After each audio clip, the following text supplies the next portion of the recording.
Donc, vous savez que les Ouïghours sont aussi colonisés et maltraités, voire plus par les Chinois. Bonjour, chers amis des associations Solidarité. Bonjour, chers amis des Tibétains. Mesdames, Messieurs, je vous remercie de votre invitation. Je suis très content de réunir ici parce qu'aujourd'hui, notre sentiment nous pousse toujours à considérer Tibétains et Ouïghours comme des frères jumeaux. Nous nous réjouissons avec eux de bonnes nouvelles. Nous pleurons ensemble les mauvais. Donc, en ce qui concerne notre situation actuelle, la patience est encore nécessaire. Mais nous espérons que vous pourrez ainsi attirer l'attention du monde sur le Tibet et nous, encouragement, vous accompagne. Aujourd'hui, il y a plus d'un mois et demi, M. Qin Yangming, au nom de l'Association chinoise des droits de l'homme, au nom de tout le peuple chinois Han, s'exprimait dans le New York Times afin de s'excuser après tous les Ouïghours avec une pensée particulière pour M. Ilham Tohti. Autrement dit, de plus en plus de Chinois commencent à comprendre que le régime actuel est aussi une honte pour eux. Il nous faut donc aussi travailler avec les Chinois eux-mêmes pour changer les choses.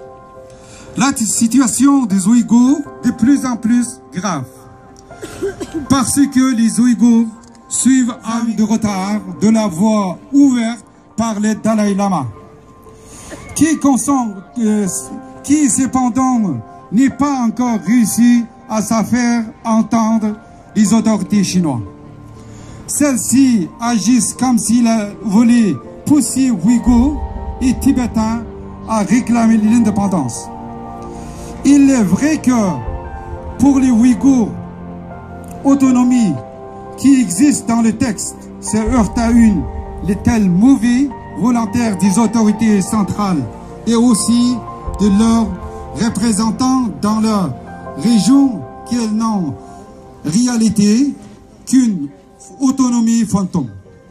Depuis quelque temps, nous appelons donc l'attention des Nations Unies sur la question ouïghour.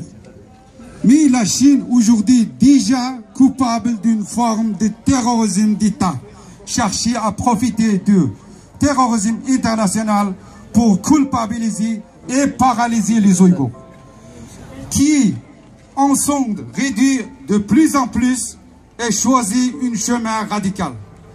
Nous restons notre côté toujours pacifique, mais cette voie de plus en plus étroite. Ces risques terroristes auxquels la Chine aveugle, auxquels pensait pouvoir canaliser à son profit, pourrait en réalité mettre en danger les gigantesques projets développés par ailleurs. En particulier, sur la route de la soie est réduit de très profitables contrats. Nous voulons donc mettre en garde tous ceux qui voudraient manipuler les Ouïghours ou chercher à les étouffer sous une immigration forcenée. Il nous semble bien préférable de suivre l'exemple de la Russie qui a fait de décolonisation en Asie centrale, qui semble s'être donné les moyens de faire la paix partout où elle le peut, malgré les provocations. Une aggravation de la situation ne sera à l'avantage de personne. Elle poussera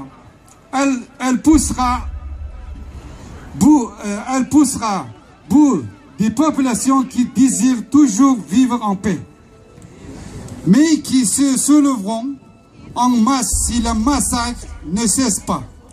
En 2013 jusqu'à 2014, notre région a connu 125 incidents, dont 1989 particulièrement sanglant. Une enquête, une intervention des Nations Unies nous paraissent largement justifiées. La Congrès mondiale ouïghour est prête à un dialogue avec les autorités chinoises, le dialogue de la dernière chance. Merci de votre attention. Merci. Vous allez maintenant vous rapprocher.